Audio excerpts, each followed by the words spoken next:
Exactly! And you know what they say, never challenge a Walmart manager to a game of Connect 4. Oh, hey there. You're probably wondering why I have this crown on my forehead. Well, I actually finished my life the other day and started a new playthrough on hard mode. This crown is what signifies that. Now, you may be thinking, did he die? No, I did not die. There's actually two ways out of life. One, dying, obviously, and two, finding the secret exit of the simulation. Luckily, I managed to do the latter. How about you manage to move out of your parents' house? Oh, okay. What you just heard was one of the many changes added in the hard mode of life. I'm discovering new ones every day, and each is more cynical than the last. They weren't lying when they said this was a hard mode. And you're hard to look at. Every video game has some sort of measure of difficulty attached to it, whether it be as blatant as a difficulty selector in the menu or as subtle as a carefully crafted difficulty curve throughout the game. Heck, even some games adjust their difficulty based on how well you yourself are performing in said game. This guy f***ing sucks. Just kill everyone for him. What I want to talk about today, though, goes a bit beyond just pure difficulty. I'm almost sure that at least one of the games you have finished ends up telling you, but wait, there's more. Now, sometimes this really does mean that there is more fresh and unique content to experience after the initial credits roll, but other times it's different than that. Two specific things usually fall into this category. One, most commonly known as New Game Plus, and the other, Hard Mode.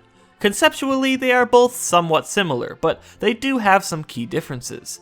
At the end of the day, though, they do just boil down to playing the same game again, just slightly different than the last time. The real question is, what makes these additional modes enjoyable, and at their roots, do they really offer up a reasonable amount of substance to the player? Well, as you may have guessed, it depends entirely on how it's executed. Today, though, we're taking a look at hard modes in Nintendo games and discussing what they should contain to make playing them worthwhile. Let's talk about it.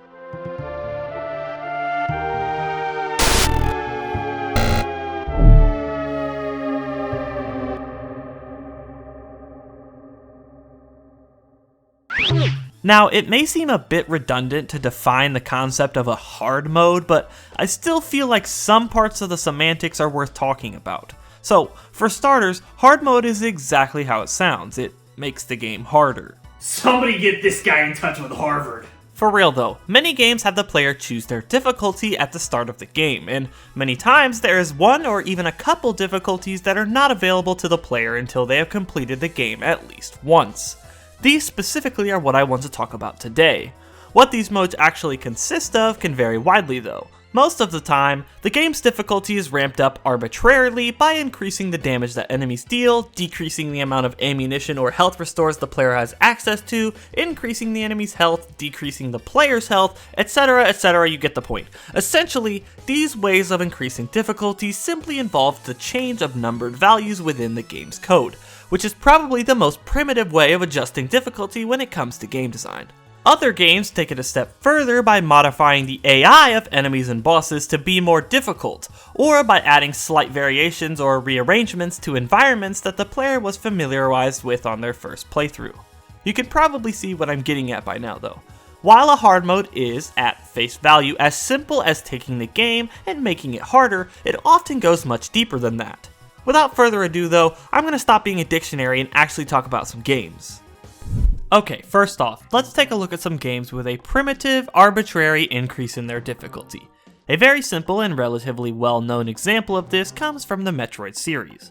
In all games except the first on the NES, Metroid features an extra, more difficult version of the game that unlocks after the player gets to the credits at least once.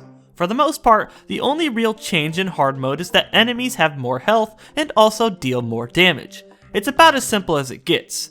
The reward for finishing the game on hard mode, even further finishing on hard mode in under a certain amount of time, or while collecting all of the items, is a different image being displayed after the credits. It's not a lot, but at least you get something for all the work you put in.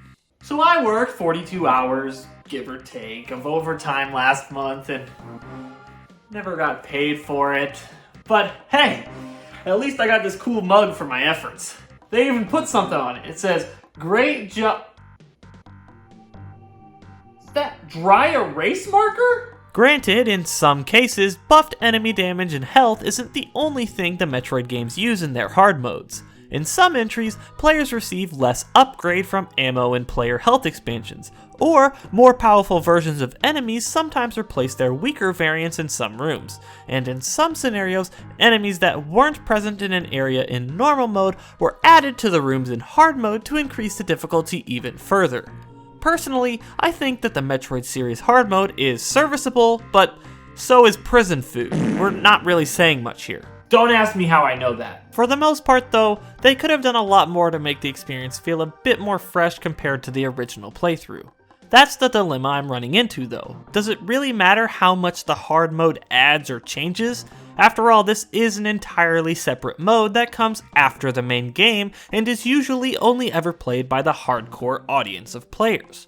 Should it really be the most interesting and innovative thing in the world? Well, what if we imagined a world where it was? Just for the sake of this discussion, let's create a perfect scenario where each aspect of a game is just as interesting and unique as the last. I feel like this is beneficial to do because, in the best case scenario, developers would have the time and resources to make sure every part of their game was as perfect as possible. Obviously, because of the limitations that come with being a dumb old human, we can't do that. But what we can do is dream. With that said, let's apply this ideology to Metroid's hard mode. For starters, a great change to make in hard mode would be to modify the attack patterns of some enemies and possibly all of the bosses so that they are more difficult to avoid. To clarify, I am not saying the enemies should be less predictable. I'm not trying to make hard mode more unfair. For example, because the player has already gotten accustomed to every enemy's attacks, the window to react to the attack could be slightly decreased, or the amount of projectiles shot at the player could be increased, or new, more advanced attack patterns could be introduced that are exclusive to hard mode. Even further, what if the locations of all the optional items in the game were randomized? For example, instead of a missile expansion being in a spot, there was a health expansion there instead, which is actually known as energy in-game, but you get the point. To be fair, this idea would definitely take some tweaking and polish to prevent, for example, the player getting a ton of expansions for power bombs when they haven't even unlocked the power bombs yet, which are almost always obtained very late in the game's natural progression. Either way, those two ideas alone could be great for improving hard modes to their fullest potential. The goal here is walking a fine line between changing the game too little so that it simply feels like a second playthrough, and changing the game too much so that it doesn't feel like the original playthrough at all. Moving on though, let's take a look at another hard mode that far more people are probably familiar with: Hero Mode from the Legend of Zelda series. Hero Mode is a hard mode equivalent found in many of the mainline Zelda games, with the main premise of these modes being that the enemies deal double damage and restoration hearts do not appear naturally in the world. The absence of hearts in the world is actually a big deal because without them, you now have to rely solely on potions and fairies to restore your health. Before this, potions, at least the ones that restored your health, didn't really have a practical use at all, considering you could just do some lawn care or break someone's personal property to fill your health back up at a moment's notice. You know, I could get rid of this the right way, or I could save some time by throwing it in the lake down. Who are you? Is there a reason you're in my house?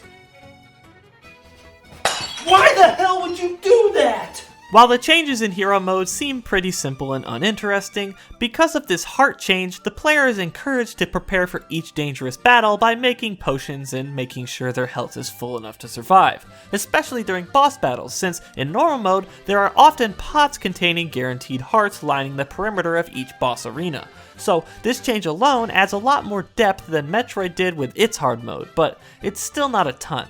You could even argue that the games aren't even comparable, considering that in Metroid, there isn't really an equivalent to potions or anything to prepare for battle other than making sure your health and ammo are full. One game, however, goes a bit more in depth with its hero mode, and that is Skyward Sword. In this entry, the same modifications are applied that I mentioned earlier, along with a few others. For starters, all the bugs and treasures that you found in your first playthrough carry over to the hero mode playthrough. The good thing about this is that many of the bugs are actually used to upgrade or buff the potions I mentioned would be so useful during hero mode, so the more you get in the first playthrough, the better off you are in the second, at least theoretically. Additionally, using shields wasn't really a necessity in normal mode either, considering the fact that avoiding damage also wasn't really a necessity. So, using shields and using them wisely is also something that is a lot more prominent once in a hero mode playthrough. Even further, the treasures you carried over from your first playthrough can also be used to upgrade your shields for more durability. On top of these changes, hero mode also increases the rate at which the player's stamina depletes, which in turn decreases the amount of leeway the player has when completing any stamina related challenges, and also forces them to conserve their stamina in combat by, for example, moderating the amount of spin attacks they can spam in a row. On top of that, the player's Skyward Strike charges instantly and deals the same amount of fully buffed damage it does at the end of the game from the start, meaning the player has the option to use a ranged attack from the beginning of the game. As you can probably tell, hero mode seems to put a big focus on an increase in strategizing from the player. They are encouraged to assess each combat situation a bit differently and more carefully than they did originally. This execution of a hard mode proves that you don't need to drastically change aspects of the game to create a new experience. Arguably, the use of items that are seemingly so integral to Zelda like potions and shields should have been encouraged in the normal mode playthrough and not only given practical use through hero mode, but let's just act like that was the plan all along. Either way, I definitely think Skyward Sword is the best execution of the hero mode formula. But, as some of you may already be thinking, hero mode isn't the only thing Zelda has done when it comes to alternate game modes. Wait, before you talk about that, you've got to help me. I don't think I'm cut out for this hard mode stuff, man. More and more things just keep happening that make absolutely zero sense and are only there to make my life harder. You know, now that I say that out loud, I feel really stupid. Walking disabled. Master Quest and Master Mode, extra modes in Ocarina of Time and Breath of the Wild respectively, are both conceptually the same in that they aim to modify the game to a far greater extent than the hero modes do. However, exactly what they modify in each game is so different that it makes a lot more sense to talk about each of them separately. Let's start off with Master Quest first. Ocarina of Time Master Quest was first introduced on a GameCube disc that was given as a bonus to those who pre-ordered Wind Waker, and was originally intended as an expansion to the original game developed for the Nintendo 64 disc drive, otherwise known as the 64DD. In this mode, every dungeon in the game gets slightly remixed and redesigned with the intention of increasing the difficulty for players who have already completed the main game once. The contents of chests are shuffled, new and sometimes more powerful enemy placements are added, puzzles are modified, etc, etc. As you can tell, this goes much further in its modifications compared to hero mode. However, all of these changes are confined to the dungeons. The rest of the game stays the exact same apart from that, which can cause some monotony during the other parts of the game, especially if you're starting Master Quest directly after completing the original game. With that said, let's go back to the imaginary world where every part of a game is as good as the last, and talk about how Master Quest could be improved even further. Obviously, the main focus is going to be on areas that aren't dungeons, and how they could be remixed to feel just as fresh. For starters, let's take a look at Hyrule Field. This is a huge open area with a lot of empty space. Consequently, there are quite a few things you could do here, especially considering the fact that this is the central area that connects every location in the game. The player is never going to stop visiting this area, so it makes the most sense to put the biggest focus on it. To start off, just as a simple addition, some more powerful enemies could be placed around the field that the player usually only encounters later in the game, such as Stalfos, Wolfos, or even Redeads. It really doesn't make sense for Redeads to be in Hyrule Field, especially as Child Link, but this mode already has live cows that just chill inside Jabu Jabu's gums. I don't think there are any hard restrictions. Shock value is definitely something that could be used advantageously in this scenario. Basically, what I'm trying to do here is recreate the same horror that the player experienced when they walked up to the big plant at the beginning of Hyrule Field and the motherfucker unroots itself and starts flying towards you. Obviously, the same concept could be applied to all other non-dungeon areas of the game, maybe even adding bigger or more powerful versions of existing enemies. This could be as simple as resizing or recoloring their model, just enough to distinguish them from their originals. In the same realm of conversation, some of the puzzles outside the dungeons could receive the same remix treatment as they do inside of them. This was probably an obvious change, but I thought I'd still mention it anyway. Additionally, some of the side quest challenges could be made a bit more difficult as well. For example, the side quest in Kakariko Village to herd all the Cuckoos back into their coop could have their locations of the Cuckoos modified to be a bit more difficult or more hidden. Once again, just some slight changes that further the challenge for more seasoned players. Overall, the difficulty that Master Quest adds is pretty hit or miss. Sometimes a dungeon would be a complete breeze, and other times I would die over and over due to a difficult combat challenge. Their methods of increasing combat difficulty aren't exactly the best though, and my suggestions from earlier about stronger enemy variants would have worked much better in most situations. Basically, a lot of the challenge in combat came in the form of several powerful enemies being haphazardly placed in a room. The game really likes throwing a pack of Stalfos at you or randomly placing Lizalfos all over the room to drop down at a moment's notice. While your encounters with these enemies can be difficult at first, once you have figured out the strategy to defeat them, every subsequent encounter after that feels like a joke. In regards to the difficulty concerning the puzzles of Master Quest, I think it falls short once again.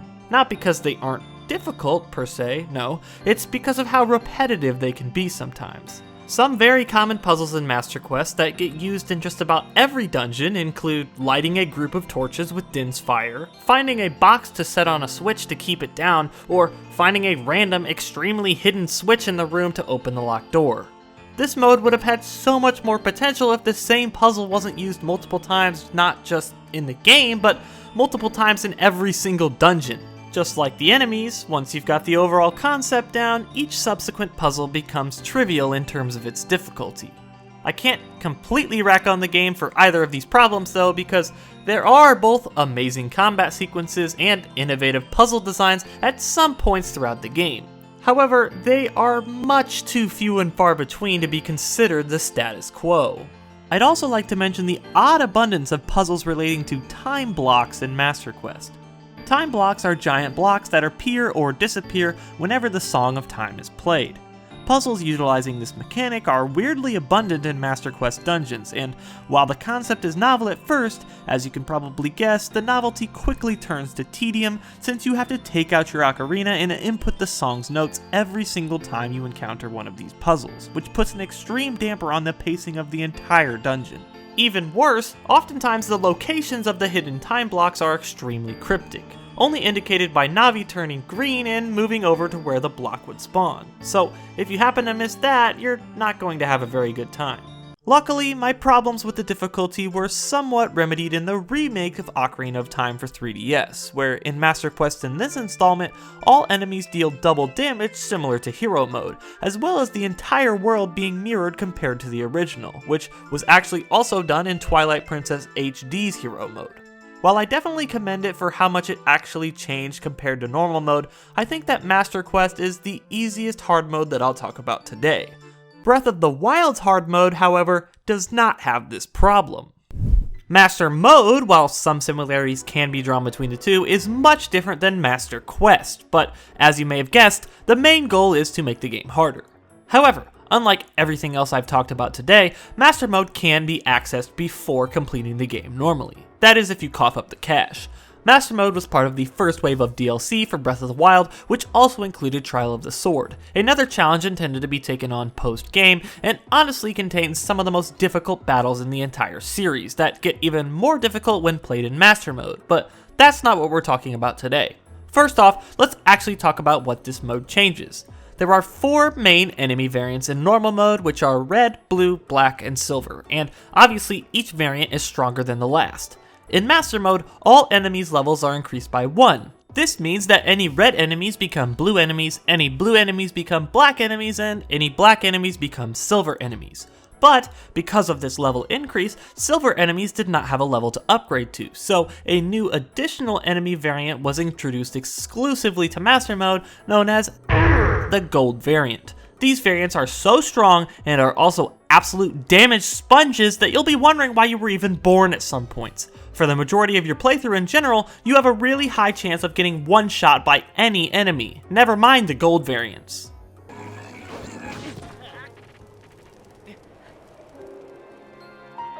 Man! It sure would have been nice to have never been conceived. On top of that, every single enemy now begins to regenerate health after they aren't damaged for a certain amount of time, which can be extremely annoying, but I'm getting ahead of myself. Additionally, in some areas, enemies are added in places that in normal mode are completely empty, such as a literal Lionel roaming an open plain on the Great Plateau, which is what is essentially the beginning tutorial area of the game. But that's not all. You thought enemies being added on the ground was enough? Well, think again, dumbass. They put them in the sky, too. Now scattered around Hyrule are floating planks of wood held up by sky octoroks that contain both enemies and, luckily, treasure chests as well. These chests sometimes contain some of the most powerful weapons in the game, ones that would otherwise only be found in the depths of Hyrule Castle, so it's definitely worth it to go for them, but it often won't be easy. Just like Hero Mode in Skyward Sword, this mode obviously puts a huge focus once again on strategy and planning from the player. Each encounter must be planned and prepared for to a far greater extent because of how much further in one direction the power dynamic gets shifted between Link and the enemies of the game. They pose much more of a threat this time around, so just like Skyward Sword, the player is forced to use everything at their disposal such as elixirs, food buffs, extra heart buffs, their environment, and all of the Sheikah runes, especially Stasis Plus, which can keep enemies from moving temporarily.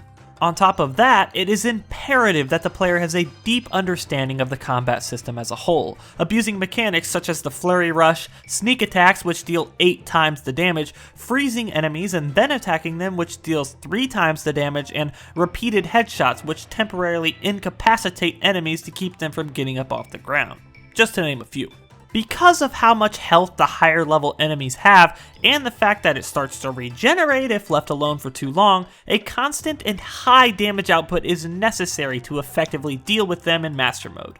Simply having the strongest weapons won't be enough to take on the tougher enemies, especially the gold variants. Overall though, I personally think that Master Mode is a really good and well-rounded execution of a hard mode. What makes it great is its encouragement for the player to use everything at their disposal to the fullest extent possible. Everything you often found useless in normal mode most likely becomes useful in Master Mode. This may be a fault of the game, but I think there are much bigger problems that need to be addressed before this is even considered a concern. For example, sure, the life regeneration on enemies is annoying to deal with, but to be completely fair, you could just pause the game at any, and I mean any time, and scarf down an entire plate of cooked fruit to heal yourself back up instantly. I think the enemies deserve to slowly heal back up if you don't bludgeon them in the back of the head for a long enough time. Ungrateful little shit.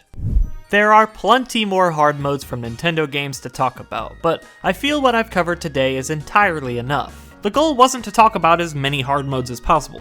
The goal was to describe what makes a hard mode enjoyable, and I think I accomplished that. In my opinion, a good hard mode takes the original game, looks at its core mechanics, and modifies them in ways that force even the experienced players to evaluate each situation more carefully. Simply changing some numbers isn't enough. The player must use the knowledge they gained from their first playthrough to help them succeed in hard mode, showing mastery of many things that most likely weren't fleshed out to their fullest potential in the main game, or maybe weren't even required at all.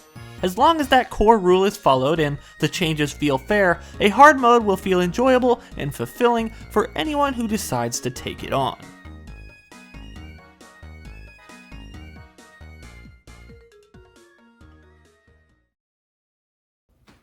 Stupid ass burglar. Why did you break the freaking pot? I have to clean this all up. Ugh. Lucky I was wearing makeup over my crown earlier, or else he would have thought I was some kind of freak. Ugh. God. Now the lake's gonna Breathing be closed. disabled.